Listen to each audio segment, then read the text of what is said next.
Bonjour à toutes et à tous, je vous souhaite la bienvenue pour votre guidance astro du mois de novembre 2023. Alors pour celles et ceux qui ne me connaissent peut-être pas encore, je m'appelle Angélique, je suis créatrice de bijoux de lithothérapie. Je propose des guidances que vous pouvez donc trouver sur YouTube par signe astro et je vous propose des guidances en privé, soit pour une question en particulier, soit pour un thème, amour, travail, santé, soit pour une guidance globale pour voir un petit peu ce qui vous attend pour les 3 prochains mois, par exemple.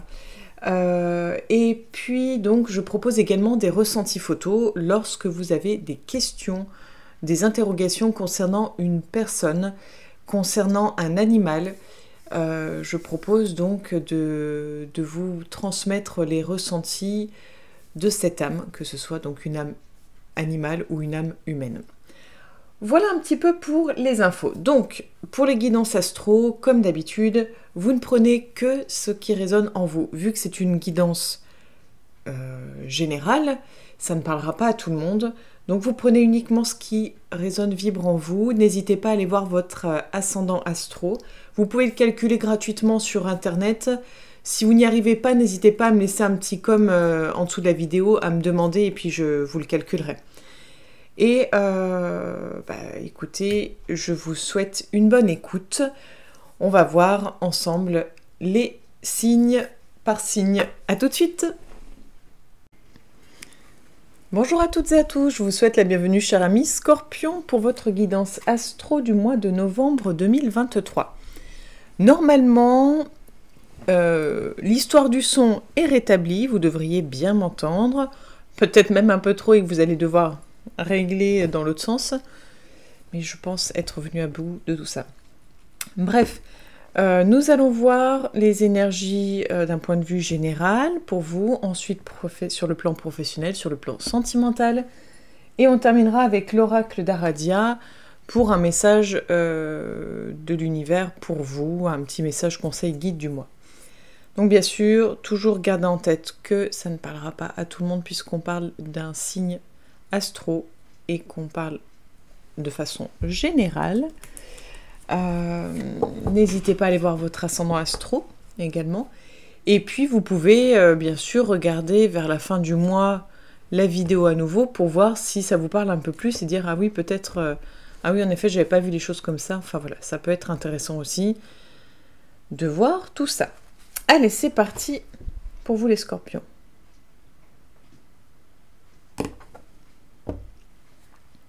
Nous avons le 4 de Pentacle à la coupe.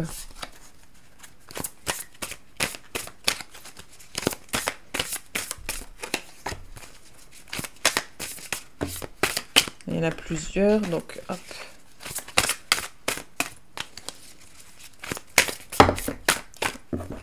Et également plusieurs. Ah, c'est bon, avec une.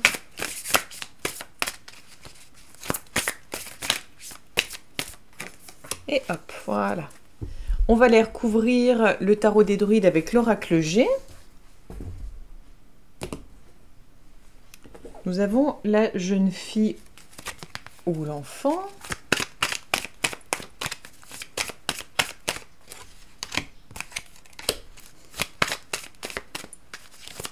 Je vais même les mettre ensemble. Hop, exceptionnellement.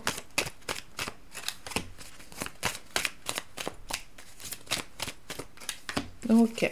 Et on va recouvrir avec le normand.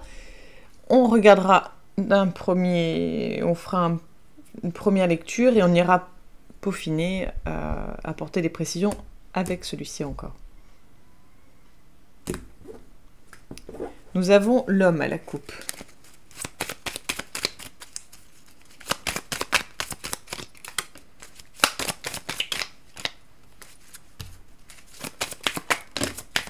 Il y en a un petit peu beaucoup quand même. Ok. Bon, j'ai vu la carte. Je vais vous la montrer de toute façon. Donc là, on avait donc la bougie avec les pièces. La montagne. Je ne sais pas si vous allez bien voir. Et le 4 d'épée. On avait le 4 de... Oui, le 4 de denier, je crois. On va les mettre comme ça, celle-ci. Ensuite, nous avons le prince d'épée, le livre et le bâtiment, l'immeuble. Hein. Et nous avons le chariot, le feu et le poisson. Oh, j'arrive même pas. Oh purée. Ah oui, j'ai tout retourné ça tout à l'heure. Hop, je sais pas si vous allez bien voir. Voilà. Alors. J'ai envie de dire tout feu, tout flamme. C'est un peu ce qui me vient, mais on est quand même, quand on voit les 3 personnages, on est dans l'idée d'affrontement, de prêt à affronter, de combat, quoi, de conflit, d'opposition. Donc on va aller lire un petit peu chacun et puis faire une lecture plus approfondie, mais déjà on est dans cette idée-là. Là, on est vraiment, avec le 4 d'épée, on est dans cette idée de... on est confiant, on est prêt à dégainer l'épée, on est prêt à affronter les choses, on est prêt à surmonter les obstacles. On croit, je pense qu'on est vraiment dans cette idée de... On croit fermement au fait qu'on peut y arriver, qu'on peut s'en sortir, au fait qu'on va y arriver, au fait qu'on est prêt pour affronter les choses. C'est vraiment cette idée de peu importe ce que l'univers vous amène, peu importe le nombre de difficultés que l'univers vous apporte, vous êtes dans l'idée de il n'y a pas de problème, je suis prêt, je suis prête, je suis confiante en moi-même, je suis pas dans l'idée de je me mets en boule ou autre, je suis vraiment dans l'idée de il n'y a pas de problème. Je suis prête. Je suis prêt ou prête. On a vraiment une force qui se dégage de tout ça. De toute façon, il y a une force générale qui se dégage de tout ça. Donc ça, c'est très bien. Ensuite, on voit là l'idée de devoir peut-être que vous allez devoir défendre votre bien immobilier ou vous battre pour obtenir un nouveau logement. Il y a quelque chose en lien, je pense, avec votre logement. Vous allez peut-être devoir aussi, je sais pas, affronter l'administration parce que ils traînent pour des travaux. On va aller voir un peu plus loin, mais on est vraiment dans cette idée de vous ne lâchez rien, quoi. Et là, on est sur l'idée de prendre les choses en main. On est sur l'idée de réussite, on est sur l'idée de joie. On est sur l'idée aussi de trouver... en fait, vous êtes prêt à reprendre les rênes de votre vie, prêt à retrouver un équilibre sur le plan émotionnel, sentimental. Vous avez envie de reprendre votre vie en main sur ce plan-là. Peut-être que vous faites Peut-être que vous remettez les choses à plat avec certaines personnes, c'est possible également. Allez, on va aller voir de ce côté-là pour vous les scorpions. Ok, donc nous avons la faux et la croisée des chemins. Donc là, on est vraiment sur... C'est assez rigolo parce qu'en fait, vous êtes prêt à affronter, en gros, tout ce que vous avez pu vivre ou que vous vivez, ok, il n'y a pas de problème. Vas-y, c'est en fait, en gros, vas-y, je suis prêt, vas-y. De toute façon, en gros, je ne suis plus à ça près. C'est pas défaitiste, hein, c'est vraiment en mode, il n'y a plus grand-chose qui m'effraie. J'attends, vas-y, montre-moi. Et on a envie peut-être de couper avec tout ça et de prendre une nouvelle voie, une nouvelle direction. C'est-à-dire qu'on n'a plus envie d'être là dans cette attente de qu'est-ce qui va me tomber dessus, qu'est-ce que l'univers me réserve encore, parce qu'en fait, je pense que vous avez vraiment souvent, régulièrement, des choses qui reviennent dans votre vie, qui sont usantes, fatigantes. Vous vous y êtes habitué, c'est-à-dire que vous avez l'habitude de devoir affronter des obstacles. En fait, c'est dans ce sens-là. Mais là, vous avez envie d'arrêter avec tout ça, vous avez envie de prendre une nouvelle direction. Vous avez envie de retrouver, je pense, une certaine forme de calme, de sérénité, de paix. On va aller voir de ce côté-là pour vous, les scorpions. Ok. Donc là, nous avons l'anneau et la tour. Donc là, on est vraiment sur l'idée, je pense, l'idée d'un contrat qui est en train de se casser la figure, des choses qui ne sont pas respectées. J'ai l'impression peut-être que vous allez devoir faire appel, devoir remettre en avant le fait qu'on doit respecter, comme si vous alliez devoir contacter votre bailleur en disant vous devez respecter telle et telle chose, c'est pas dans les normes, ou je ne sais pas, il y a cette idée un petit peu de devoir lutter pour qu'un contrat soit respecté, que ça ne se casse pas la figure. Ça peut être aussi, si vous êtes propriétaire d'un bien immobilier, peut-être que vous êtes en pleine séparation, ou peut-être que vous êtes plusieurs enfants pour comment dire, merde, pardon pour le gros mot, pour une succession, et que vous vous battez un petit peu pour vos droits en fait sur le bien immobilier. On a vraiment cette idée-là en fait de devoir se bagarrer pour un bien immobilier et pour faire valoir, je pense, ses droits, pour maintenir ses droits, pour éviter de perdre quelque chose là-dedans. On va aller voir ici. Donc forcément, ça ne parlera pas à tout le monde, hein, parce que tout le monde n'est pas dans cette situation. Les scorpions pour le mois de novembre 2023. Bon, il y en a un peu trop. Ok. Ok. Donc nous avons l'homme de cœur et l'encre. Je ne sais pas si vous allez voir si...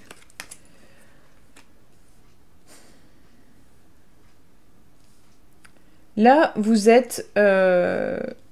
Bon, je disais, il y avait un petit peu peut-être besoin de rééquilibrer, de remettre les choses à plat sur...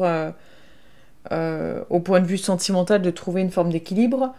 Là, pour moi, on est vraiment dans cet équilibre sur le plan plutôt sentimental, plutôt amoureux, où en fait, avec l'encre, on marque quelque chose, peut-être également qu'on franchit une étape sur le plan sentimental avec l'autre. C'est possible également.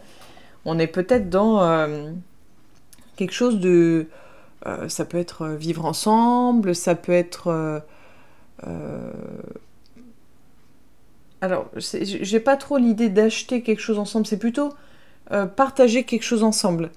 Peut-être des fiançailles, ça peut être aussi organiser un voyage ensemble. On a quelque chose qui devient un peu plus concret, j'ai l'impression. Alors après, on ira voir sur le plan sentimental, hein, donc je vais pas aller plus loin. Hop. On range. On va aller voir sur le plan professionnel. Je regarde un peu le temps aussi. Nous avons le retard à la coupe.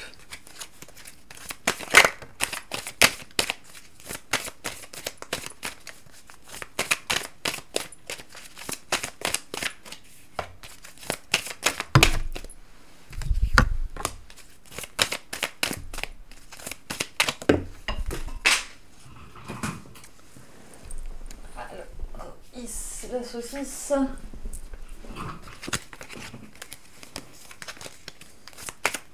Donc je ramasse les cartes.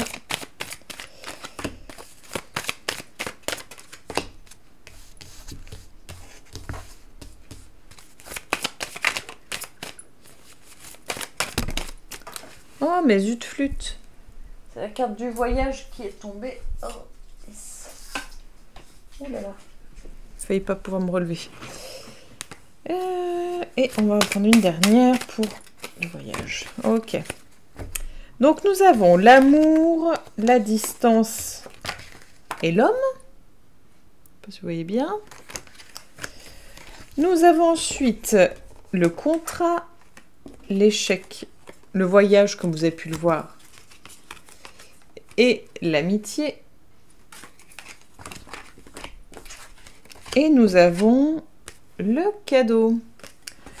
Alors, on va parler tout d'abord... D'ailleurs, c'est pas dans ce sens-là. Pour les personnes qui sont à la recherche d'un emploi. Donc pour les personnes qui sont à la recherche d'un emploi, vu qu'on nous parle de contrat, de cadeaux, on a la possibilité, comment dire, de signer un contrat. En fait, j'ai l'impression que c'est un peu en mode oh, je suis trop contente, j'ai trouvé quelque chose, c'est trop bien, je vais signer mon contrat là, tiens, d'ici peu. On voit cette forme un peu d'excitation, où on est enjoué, on est content. On a vraiment, voilà, ce côté vraiment excitation de pouvoir avoir ce job.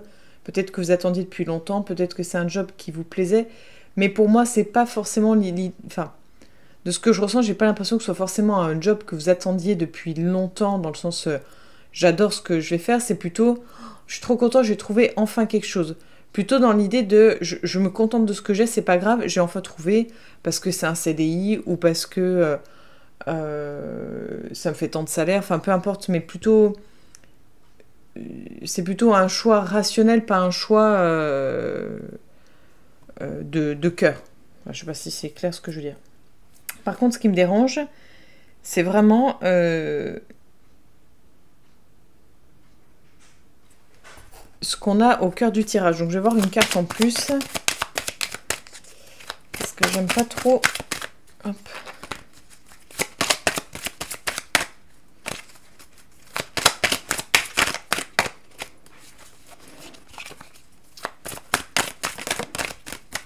Bon, ça va. On a la carte de la joie quand même. Parce que on est... Alors. En fait, ce qui est compliqué, c'est que j'ai l'impression que votre travail va vous éloigner. Va mettre une distance peut-être vis-à-vis des amis. C'était un peu mon ressenti. Peut-être que vous allez devoir être beaucoup sur la route ou beaucoup absent. Peut-être que vous allez partir à la semaine. Ça va être compliqué parce que ça va mettre en péril en fait peut-être le point de vue relationnel en fait. Voilà, c'est plus dans ce sens-là. Bon, après, rien n'est dramatique, mais ça risque de créer une forme de déséquilibre, je pense. Voilà, on va pas aller plus loin. Pour les personnes qui sont déjà salariées, on vous propose sûrement une prime, une augmentation de salaire peut-être, peut-être un CDI, si vous étiez en CDD. Je pense qu'on va vous faire une proposition plutôt voilà, agréable, hein, qui est la bienvenue, mais j'ai l'impression qu'il y a une contrepartie. Une contrepartie où en fait vous allez devoir peut-être vous investir encore plus dans le travail et du coup être moins présent chez vous, moins présent avec vos amis, moins présent dans le côté plaisir, légèreté, jeu, etc. Soirée, enfin voilà. Et plus dans du sérieux. J'ai l'impression que vous allez devoir vous éloigner un petit peu de tout ce qui vous procure du plaisir pour être vraiment centré dans le travail. C'est peut-être aussi un travail avec... si vous travaillez avec... comment dire avec votre conjoint ou conjointe, vous allez peut-être vraiment vous investir dans encore plus là-dedans parce que vous êtes en couple et du coup vraiment mettre de côté tout le reste. C'est fort possible. Voilà. Ça parlera pas à tout le monde là pour le coup parce que c'est vraiment précis, mais ça peut concerner certains. Allez, on va aller voir sur le plan sentimental. Nous avons la réconciliation.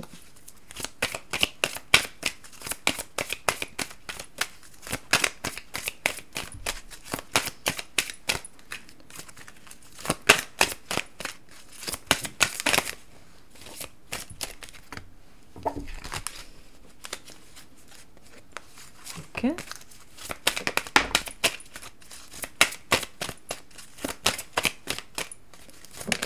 hop, j'allais dire, on a la carte de la peine qui est tombée, et puis elle n'est pas toute seule. Bon, et ben on va les garder comme ça. Et je vais en rajouter une. Voilà, je la mets comme ça au moins pour ne pas me tromper. Nous avons la sensualité. À la coupe, on avait la réconciliation. Au milieu, on a la bonté et la peine.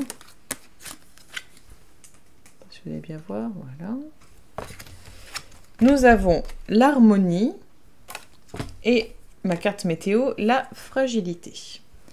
Donc pour les personnes célibataires, on nous parle pas de relations amoureuses comme on pourrait l'entendre. Il y a de fortes chances qu'il y ait des flirts, des petites amourettes, peut-être des rencontres. Mais j'ai plus l'impression que ça va même pas jusqu'à la rencontre, que c'est vraiment dans le côté flirt.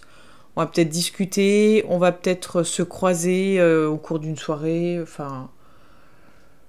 Mais ça reste à ça. C'est vraiment quelque chose de léger. C'est quelque chose de léger,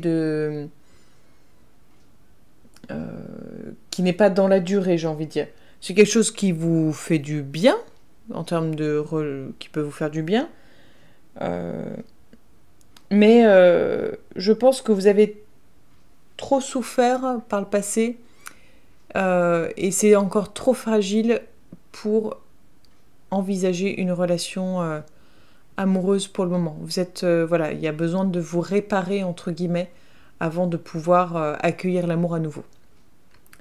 Pour les personnes qui sont en couple, on est sur l'idée d'une relation quand même qui est fragile.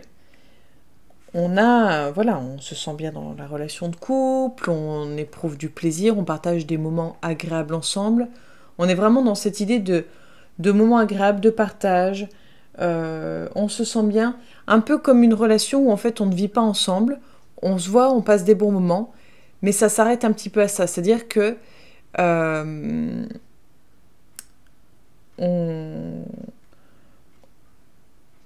au milieu de tout ça, ça reste fragile, ça reste sensible.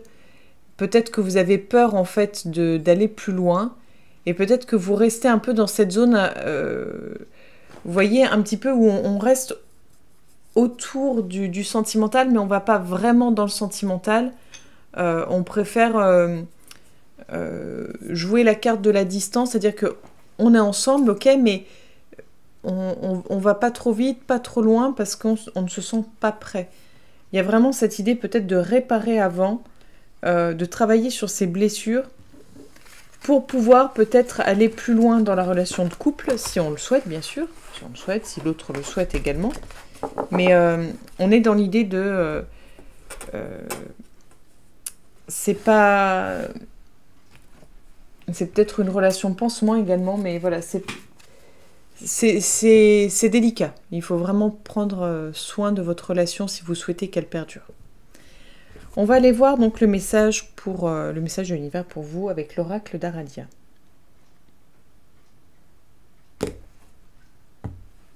À la coupe, nous avons la chance.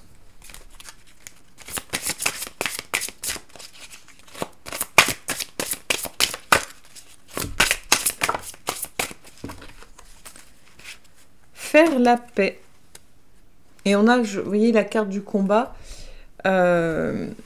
Tout à l'heure, je parlais de peut-être que vous alliez faire le point avec certaines personnes, que vous alliez mettre à plat sur le plan émotionnel. On a à faire la paix, le Pax Facienda. Peut-être que vous êtes justement dans... Vous avez peut-être été en colère contre certaines personnes, ou vous êtes peut-être en colère contre certaines personnes, mais il va être important de faire la paix, pas forcément... C'est toujours important de le savoir, pas forcément pour l'autre, mais pour vous. Parce que du moment où vous êtes en colère, c'est à vous surtout que vous faites du tort et du mal, pas à l'autre. Donc faire la paix avec vous-même, peut-être faire la paix avec l'autre pour être libéré de cette relation que vous entretenez, parce que du moment où vous êtes en colère contre quelqu'un, vous entretenez une relation avec cette personne. Donc souvent, quand on est en colère, on n'a plus envie d'entendre parler de la personne, mais si on reste en colère, on entretient une relation. Donc en fait, il faut savoir si on veut maintenir cette relation dans notre vie, telle qu'elle, et puis avec toute cette souffrance, ou si on a envie d'aller de l'avant sans cette personne, et dans ce cas, peut-être, voire pour faire un travail de libération sur le point de vue émotionnel. Si vous avez des questions d'ailleurs concernant les méthodes que vous pouvez utiliser, vous me contactez sur la page Facebook, je vous donnerai des liens, des idées, des astuces en fonction de votre situation, en toute bienveillance. Enfin voilà, c'est un échange. Et je pense aussi qu'il faut également faire un travail de pardon vis-à-vis de vous-même. Vous pardonnez peut-être d'avoir été... d'avoir laissé l'autre vous faire du mal, peut-être vous pardonner d'avoir été naïf ou naïve, etc., etc. Je pense qu'il y a un travail à faire sur ce plan-là. Allez, on va aller voir ce que la carte nous dit. Hop. La paix doit provenir de vous-même. Elle ne doit pas être dépendante d'autrui ou de conditions matérielles. Ne prenez pas de décisions importantes lorsque vous ressentez de la colère ou une émotion intense. Engagez-vous sur la voie de la perfectibilité. Soyez indulgent vers vous-même, pas seulement vers les autres. Alors, un petit texte comme une espèce de poème que je vais vous lire et après je vous lirai la suite du texte. Certains recherchent intensément la paix pour atteindre l'équilibre. Certains recherchent la réconciliation comme la nuit recherche le jour. Mais d'autres ne recherchent la paix que pour assouvir leur désir de vaincre. L'extrémisme les unit. Ils perçoivent la paix comme un péché. La paix ne peut naître qu'en nous, avant d'irradier vers les autres. Généralement, l'on pense que nous ne pouvons accéder à la paix que dans certaines conditions extérieures à nous-mêmes. « Oh, si seulement je pouvais avoir ceci ou faire cela, je me sentirais en paix. Oh, si seulement je pouvais convaincre cette personne ou rompre avec cette autre personne, je me sentirais en paix. » Pensons-nous habituellement. Nous ruminons dans notre tête, livrant ainsi bataille, à nous-mêmes et aux autres. Une sorte de chewing-gum mental, nous mâchons, mâchons et mâchons, sans que cela nous nourrisse pour autant. Alors plutôt que ruminer mentalement, mieux vaut grandir et trouver protection en vous-même. Ces facultés sont essentielles en matière de sorcellerie. Elles vous aideront à maintenir le cap, quelles que soient les conditions extérieures. Ainsi seulement pourrez-vous trouver la paix intérieure et la transmettre aux autres. L'évangile d'Aradia nous invite à rechercher cette paix intérieure. Les femmes de la nuit, que nous avons évoquées, sont sans cesse opposées dans ce livre aux femmes de l'extérieur, car elles sont connectées à la nature. La science elle-même a démontré que faire une pause, au sein d'un environnement naturel, était propice à la paix et au bien-être. Cela est d'autant plus vrai que dans notre époque moderne où nous avons perdu toute connexion à la nature. Un autre moyen d'accéder à la paix est d'utiliser les énergies des éléments, la terre, l'air, le feu et l'eau, dans nos rituels magiques. Voilà pour vous, cher ami Scorpion, pour votre guidance du mois de novembre 2023. J'espère que tout ceci vous aura parlé, éclairé, guidé, apporté un soupçon de lumière dans une phase peut-être sombre de votre vie. Je vous remercie de m'avoir écouté jusque-là. Je vous invite à liker, à partager, à commenter, à vous abonner si cela n'est déjà fait. Vous pouvez également me retrouver sur la page Facebook Trésor d'âme, vous avez le lien juste en dessous, où je partage plus de contenu. Vous pouvez découvrir aussi des trésors que je crée et ce que je propose également comme accompagnement. Je me ferai un plaisir de discuter avec vous, d'échanger avec vous. Merci pour tout, merci pour votre gentillesse, votre bienveillance. Je vous souhaite une belle journée, un beau mois de novembre et on se retrouve le mois prochain pour la future guidance. À bientôt les Scorpions.